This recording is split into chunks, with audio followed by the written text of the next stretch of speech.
The stock market frenzy is finally gone. Now you won't find your neighbors, friends, or colleagues to make quick bucks from stock market. So the focus is back on long-term investment. The focus is back on mutual funds. And who better than someone from mutual fund industry itself to talk about it? So today I have invited Mr. Chirag Mehta. He is Chief Investment Officer at Quantum Mutual Fund, and he will talk about equity mutual funds, debt mutual funds, asset allocation, and common mistakes that people do when they create their mutual fund portfolio. So, welcome Chirag on my channel. Thank you, Aprajita. Pleasure to be here. Yeah, so setting the context, if you can talk about ongoing retail behavior, what do you think compared to last year, and now? What has changed? From a retail investor, I think they have become more patient.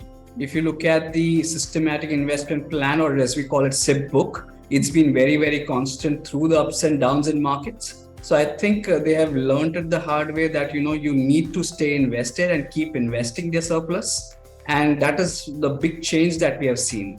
Also, there has been a lot of adoption of asset allocation and not only chasing returns, although that behavior is slowly changing, but we are seeing it moving in the right direction. Rather than just looking at one asset class, chasing the asset class that is doing well, they are kind of looking at diversifying the portfolio and moving into various asset classes. So I think that's a very, very welcome change, and I think it will benefit investors big time over the long run.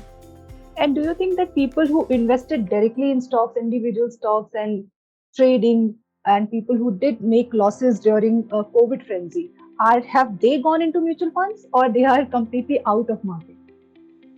No, I think unfortunately they have learned it the hard way that buying in a bull market is a different thing, and when it could be painful on its way down. Now, having learned that if you do not have time, inclination, and knowledge about markets, you should go to the expert. Like for example, you won't treat an illness yourself; you go to a doctor. Similarly, they are learning that they shouldn't do it themselves, barring a certain small amount. They are going now into the mutual fund fold so that they could invest in a better way. So I think, unfortunately, it's become like this. It had to evolve in such a manner, but it's evolving for the better. Exactly. And Quantum Mutual Fund has been doing great job at it, and you have come up with 12-20-80 strategy, which has in its core asset allocation. So if you can talk about it and its genesis, what made you create this strategy? So explaining it. Absolutely. So there are various studies that have told us that 90% of the variation in returns between portfolios comes from asset allocation. So that tells you that asset allocation is paramount. And for any long-term investor, it has to be their asset allocation way rather than chasing returns in each asset class.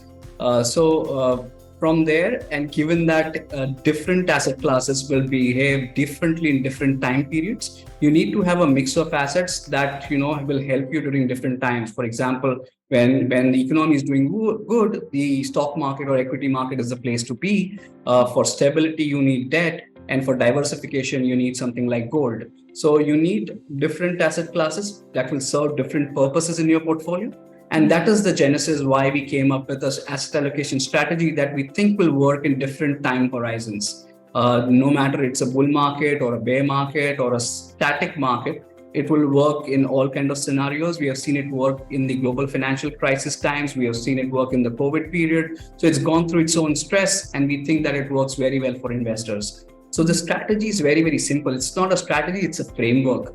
Why we call it framework? Because this is customizable based on one's needs. Because every investor will have a different need. The way risk appetites are different, their expectations are different, and therefore they can customize it the way they want it. The essence of the strategy, the 12-20-80 strategy, is that the core of your portfolio should be into equities. There should be a diversification block, and there should be an emergency block. So you start with an emergency block. We say that at least 12, the 12-20-80, the 12 stands for 12 months of expenses that you need to have in an emergency block. Some can increase it to say 24-36 months if they are not comfortable with such a low level. But say a young person who is having a steady job could take it down to 6 months. So it depends on, what kind of emergency corpus you are okay with. And after that, any surplus that is left should be divided into 80 into equities and 20 into gold. 80 is the core block that will help you generate wealth over the long run. Because in equity, we all know it's that inflation beating asset class that helps you compound your wealth over the long run. At the same time, it goes through its ups and downs, and therefore during those down periods, you need an asset that will compensate during those periods. And we found that gold is a great diversification tool during such periods. Right from 1990s till now, we have seen most of the periods when equity markets have not done well, gold has done well. So that makes it a very good diversifier. And people ask us why no debt in this, because we have run many portfolios of equity, debt, and equity gold. And we have found that gold is a better diversifier to your portfolio as compared to debt. If you look at standard deviations or drawdowns of which kind of are proxy for risk, if you see those statistics for debt are much lower than that of gold, but when combined with equity as an asset class, that is a really better portfolio, yields better returns and reduces risk or lowers your risk more than an equity debt portfolio.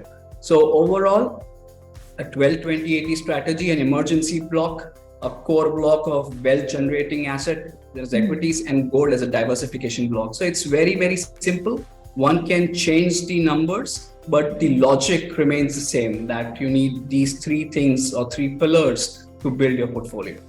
Exactly. And about debt, so emergency funds can always be put either in savings account or FDs or debt mutual funds. Yes. So that debt is there to some. Absolutely. Anything that you is safe, you think it's safe, it should be your emergency block. And debt, I think many investors don't really understand debt because they think that it's a replacement to a fixed deposit.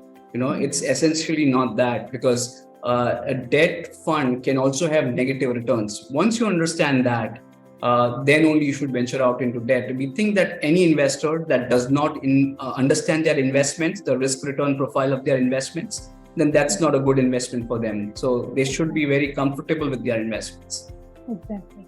And this strategy, as I understand, that if people have lump sum amount with them, only then this strategy can be useful. But maybe job goers, early age professionals, they are more reliant on their salaries, monthly salaries, and they may not have lump sum amount. So how can they approach 12-20? No, like portfolios can be built over time as well, right? You need not build your portfolio just in one day. You can build it over time, spread your investments, average out the cost. But the logic still remains. You build your emergency corpus, but if you are comfortable with your job profile, etc., if you think it's steady, then you could build your emergency corpus also over a period of time. So you could say park in, if you need a 12 months emergency corpus, you build just a 3-month corpus, and then you put in SIP to build that corpus over a period of time. And at the same time, you diversify your investments into equity and gold by doing the SIPs in that order. So it can be built over a period of time as well. It's not that you just need to build it on day one or use a lump sum to build it. You could use SIP route to also build your portfolio in the 12-20-80 way. Okay, and now talking about people who already have mutual fund investment going, they have a mutual fund portfolio, Sure. and now they want to get into it, they want to use this 12-20-80 strategy, then what should they do? Should they approach a financial planner and understanding their overall financial situation, or how should they approach? So they know that, what of your funds represents what asset classes. They can see what they are invested in today and where they have to be. So they determine that their asset allocation is 24-90-10. Then probably, they can craft it on that basis going forward. So incremental funds can go towards rebalancing of their portfolio to their desired portfolio that they want. So either they can reach out to a financial planner to understand that better, what is the right asset allocation mix that they want. Even on our website, we offer that comfort in terms of that shows you what is your portfolio today and what should be a suggested portfolio. And therefore, within a few clicks, they can change the portfolio if they want to, or they can do it over a period of time as well. So there are various tools available. There is advice available. I think investors should understand that and go about building the portfolio the right way. Right. Okay, and now a major challenge that I see in mutual fund industry, that there are so many categories. So equity mutual funds have some categories, and debt mutual funds 16 categories, and we have hybrid mutual funds as well. So do you think that there is need to fuel these categories? Why have so many? So Yeah, I agree with you. There is a lot of clutter, but there is a attempt to provide someone with an exposure that they might need at the same time. So I know for a retail investor, for an average investor, it will be very difficult to choose from so many. Like it will be in total 400, 500 schemes in equities itself. And build a portfolio of 5 to 10 funds. It is kind of a difficult task. So one need to ensure that they should have enough diversification. They should have different styles within their portfolio. That is very, very important. And exposure to each style will depend on what is their risk appetite. Say a certain style, for example, between the period from 2017 till 2019-20, value as a style was not doing well. Post the COVID crisis, value started doing well. So each style will go through its cycle, and one needs to understand to what extent they can tolerate the underperformance of a particular style. So if the exposure is 10% of a portfolio, then are you willing to say that 10% of your portfolio may not be doing well in a certain time period? Are you okay with that or not? So to the extent you're okay with that underperformance, you can tolerate that underperformance. To that extent, you should have exposure to each of the styles. So I think if you keep it simple, if you keep that 12-20-80 approach, like 12 months of emergency corpus, that could be your liquid funds or debt funds that you want to, or your fixed deposits. 20 could be gold in form of gold ETFs or any other form that you think. And equity bucket, which is the core block, 80% of your exposure, that could be divided into different styles of investments. And apart from so many funds or advices that you have, you also have solutions. So you have something like equity fund of funds, which could help you fill that void, because if you don't know how to choose from that 500 schemes, they simplify the investments for you. They will choose 5 to 10 funds that are most appropriate, that have gone through their processes of research, and they are very, very consistent, time-tested investments. A fund manager selecting other fund managers, which is very, very prevalent in offshore markets, not in India so much. But that could be an easier solution that mutual funds again provide you, so that you could invest in that one fund and you just take the diversification to 5 to 10 fund houses or equity funds. So you have various tools, you have ease of investing, and you should just select the right thing for you. Okay, and I believe in 12-20-80, the fund choices. So Quantum itself provides those choices, that this is the fund that you should invest in, or is it customized? People can remove and add? Yes, people can remove and add. If you look at in the 12-20-80 framework, our attempt is to give investors the building blocks they need to build the entire portfolio. So for example, in the emergency block, we have 2 funds. One is a liquid fund and the dynamic bond fund. We'll prefer investors use only the liquid fund, because emergency corpus is something that you don't want to risk, right? And gold, we have the gold ETF and the gold saving fund. And in equities, we have 3 funds. One is the quantum equity fund of funds, which gives you exposure to a diverse set of equity funds. We have the quantum value fund, which gives you a value style exposure, which is not there in the equity fund of funds. And we have an ESG fund, which is a very different style of investing when it comes to. So it offers you the great diversification across styles and helps you complete your equity allocation basket. So apart from that, if you need any other fund that you think should be part of your 80% equity allocation, you could choose any of those, given it's a framework. Okay, and now talking about change in taxation rule of debt mutual funds. So keeping that in mind, you think that hybrid funds have become more interesting, and maybe between FD and debt, FDs will gain more interest? So how should people go about it with this taxation in mind? How should they approach their portfolio? So firstly, between the, say, FDs and debt funds, right? So debt funds are clearly not an alternative to fixed deposits, but they do offer an avenue to invest. So within the debt funds, if you look at the taxation benefit that was available to debt funds is gone. Now it's a level playing field between fixed deposits and debt. It's not that fixed deposits are now superior to debt funds. Plus, there are other benefits that debt funds provide, which is, you only get taxed when you redeem. Here in an FD, on each accrual, you are taxed. So it reduces your compounding over a period of time. Second is they are very, very liquid as compared to fixed deposits. If you want to liquidate in between, you have to pay a penalty, which is not there in the case of debt funds. Third, there is a potential of capital gains that you can make on debt funds, which is not there in fixed deposits. You can lock in at a higher rate, but you can't, really make that capital gains which a debt fund can make and therefore pass it on to investors. And fourth, FD will give you exposure to just that one bank, right? If there is something that goes wrong with that bank, then your investments are in trouble. Whereas with a debt fund, it's a diversified portfolio of different allocations that they do. And therefore, that would be beneficial from a diversification standpoint. So still debt funds offer an advantage over fixed deposits. But I think I completely agree with your point that, the hybrid funds are much more better, especially the multi-asset funds, which have a combination of equity, debt, and gold, and still which are taxed favorably. One thing that needs to be taken into account is those funds should be very, very balanced. If they are, say 65% or more exposure to get equity taxation, then you end up taking much higher risk than what you wanted.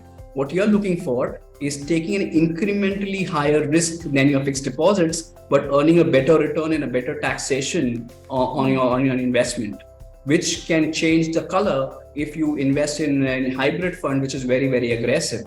So you need to consider those nuances before you invest in a hybrid fund. But I think multi-asset funds, which are very, very balanced and not overtly aggressive, are the right choices that investors can make because of the tax changes that have happened. Because they will still qualify, if they have a minimum 35% equity allocation, they will still qualify for the indexation benefit, which was earlier there for the debt funds, because 35 and above is still the indexation. So 20% with indexation will be your tax, which comes somewhere between 8 to 12% on a net basis. So that becomes a very, very efficient, tax efficient investment. At the same time, you don't end up taking very high risk.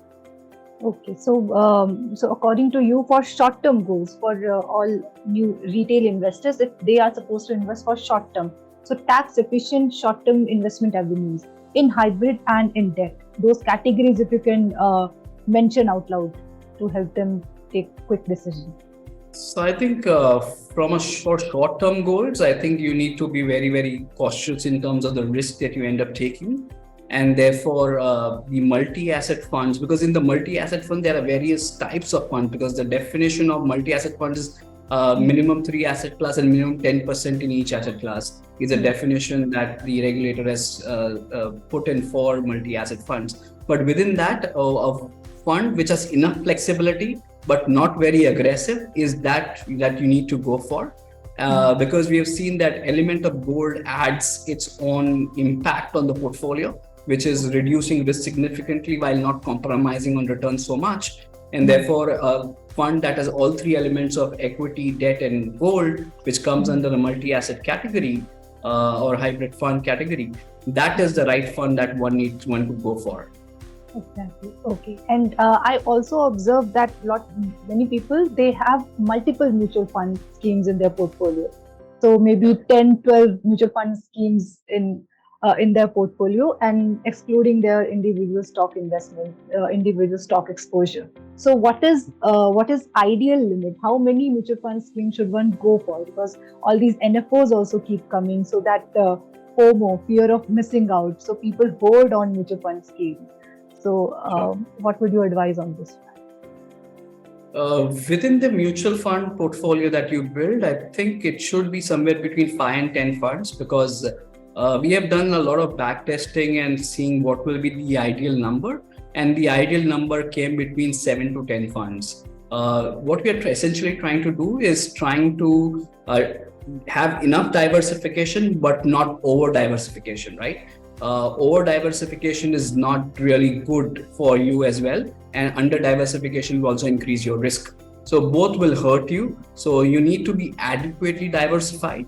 And from that perspective, 7 to 9 funds is really the answer that we have found, because it gives you exposure to different styles, different market caps, and ensures that you are enoughly diversified but not overly diversified. So I think if you restrict your investments to 7 to 9 funds, that should take care of all your diversification needs and the risk return profile that you are intending for. Okay, now this brings me to my next question and probably the final question. That we keep telling people that invest for the long term. You should continue your SIP. Then, but they have to exist one day because you are investing Sure. to consume. So how do they take that exit decision? When do they exit? And obviously, if they have already created a portfolio of 6 to 7 schemes, and now again another NFO comes in, then how do they decide that this is the one that I should exit from and maybe buying another? Sure. So, if you look at exit, could be on few reasons, right? It could be, say, rebalancing, because if there is a bull market in equities, your proportion of equities will increase and your other assets will decrease, and therefore you need to rebalance your portfolio. That is the time you exit, really, for the sake of the portfolio. Second is, if you have invested for a goal and that goal needs money, that is the time you exit, really. Uh, Also, if you think that the fund that you invested into is not performing beyond an extended period, because every fund will go through its cycle, but if it is beyond that cycle, then probably that's not a good investment. That is when you need to exit. So these are the few reasons when you exit, because you are investing for the long run. And if you really need money and you're saving for a goal, and if your money is enough to fulfill that goal, please redeem and fulfill your goal. So of course, as you said, you invest for consumption, and when that's time for consumption, don't be greedy. If it's enough, then take your bets off and fulfill your goal that you have. So I think one needs to have a very pragmatic approach to investing, and when it calls for redeeming, don't get clinched with your biases, because you really get attached to your investments, which shouldn't happen, because you end up taking the wrong calls at that time. If the fund is underperforming for a fairly long period, for an extended period, and there are reasons that don't explain that same category of funds are doing well, but only fund in that category that you hold is not doing well, then that's a red flag, and that you should take a call on that. So I think keep your principles very, very clear and simple, and I think that will benefit you over the long run. Right. And finally, last question about your own investment journey. So, have you ever made any mistakes, and how have you created your portfolio? Your investment journey starting from your first job, your first salary, and Yeah, so we all make mistakes, right? I mean, you get attached to the investments that you have made, and you take longer. For us working in the financial industry, we have strict restrictions which kind of avoid you from doing a lot of things. But one thing that has worked really well, rather than what I've learned really well, is the power of compounding. You stay invested for the long run, and it kind of multiplies significantly over the long run. And that could surprise and give wonders to the wealth that you end up making. So I think stay invested is the most powerful tool that you have.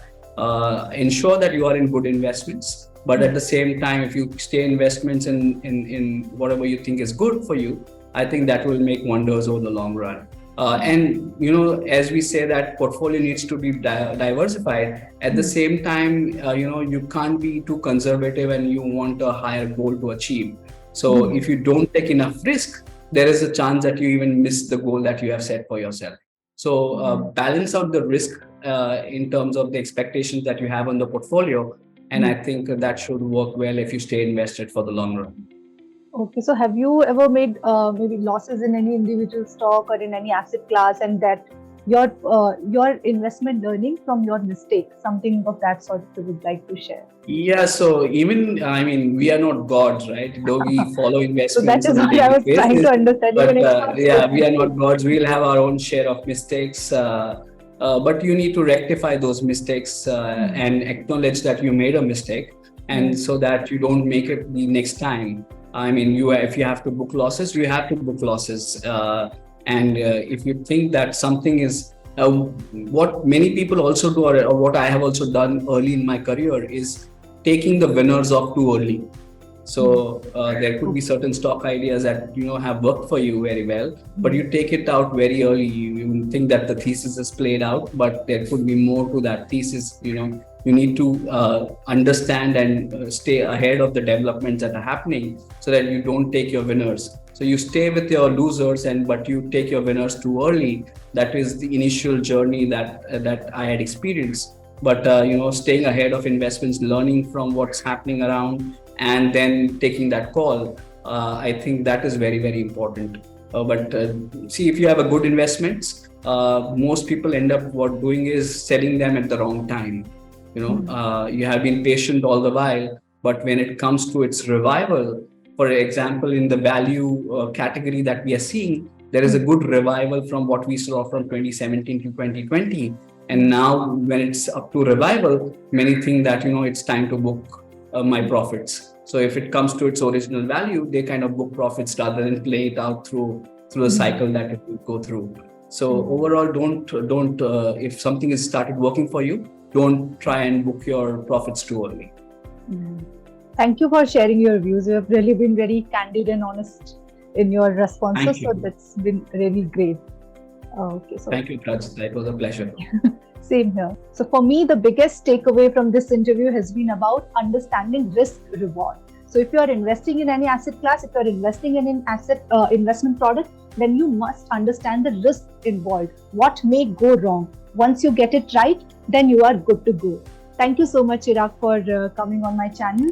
And viewers, don't forget to subscribe to my channel. I'll keep coming with such interesting interactions. So stay tuned to my channel. Thank you so much.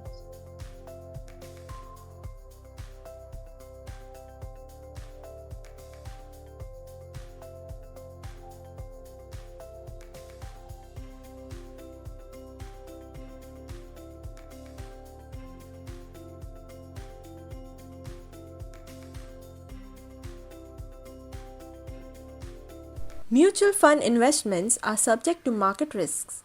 Read all scheme-related documents carefully.